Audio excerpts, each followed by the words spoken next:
जय श्री कृष्ण, जय श्री राम। अप्सराओं और ऋषि श्रृंग में घनिष्ठता का संबंध बढ़ता जा रहा है। और घनिष्ठता कब होती है? जब एक दूसरे के रहने के स्थान पर लोगों का आना जाना शुरू हो जाता है। अब ऋषि श्रृंग ने जैसे ही अप्सराओं को अपने आश्रम में बुलाया तो बिना झिझक के अप्सराएं ऋषि श्रृंग के आश्रम में चली गई, क्योंकि उनका तो उद्देश्य ही क्या था? ऋषि श्रृंग को पूरी तरह से अपने कब्जे में करना। तो जब पहुंच गई, पूरा आतिथ्य सत्कार हुआ, तो उनके मन में क्या भाव उत्पन्न हो रहे थे उसे आज के श्लोक में वर्णन करते हुए वाल्मीकि कहते हैं कि जब ऋषि श्रृंग के आश्रम में पूरे विधि विधान से उन अप्सराओं का आदर सत्कार हो गया तो उनके मन में क्या भाव उठे। वो कहते हैं कि प्रतिगृहे तु ताम पूजाम सर्वा एव समुत्सुकः ऋषे भीतश्च शीघ्रम तु गमनाय मतिम दधौ। अब पहुंच तो गई ऋषि श्रृंग के घर में, ऋषि श्रृंग के आश्रम के स्थान पे, पर अंदर से पूरी तरह से डरी हुई थी। क्यों? उनके मन में डर था कि कहीं इनके पिता विभांडक आकर के इस सारी सच्चाई को जान करके उनसे क्रोधित ना हो जाएं। तो उन्होंने जल्दी जल्दी जैसे ही ऋषि श्रृंग ने उनका स्वागत सत्कार किया तो वो जाने के लिए तैयार हो गई। क्यों?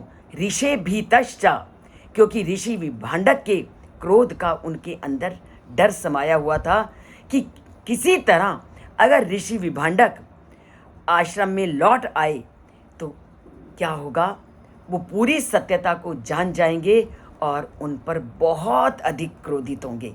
तो ऋषि विभांडक के क्रोध से डरी हुई अब क्या करती हैं अप्सराएं? उनके आश्रम से लौटने का प्रयत्न करती हैं कि हम किसी भी तरह से उनके आश्रम से अब अपने स्थान की ओर चली जाएं, ताकि हम विभांडक मुनि के डर का पात्र ना बन सकें, उनका क्रोध हम पर हावी ना हो सके। तो अंदर से डरी हुई, बाहर से उस ऋषि श्रृंग को अपने वश में करने की इच्छा से युक्त अब क्या करती हैं अप्सराएं? कल जानेंगे। और ऋषि श्रृंग और अप्सराओं का आगे कैसे मेल मिलाप होगा इसे हम तभी जानेंगे जब हम इस चैनल से जुड़ेंगे, रामायण की इस बढ़ती हुई कथा के साथ अपना नाता जोड़ेंगे और कैसे ऋषि श्रृंग और अप्सराओं का आपस में मेल होगा और वो राजा रोमपाद के राज्य में जाएंगी और कैसे रोमपाद राजा के वहाँ ऋषि श्रृंग का आदर सत्कार होगा और कैसे वो इस संकट से अपना पार उतारेंगे। इसको जानेंगे हम कल के श्लोक से। और तभी जानेंगे जब चैनल से जुड़े रहेंगे, उसके साथ नाता जोड़ेंगे और राम से अपना संबंध स्थापित करेंगे, क्योंकि श्री राम के संबंध के बिना इस संसार में गति नहीं।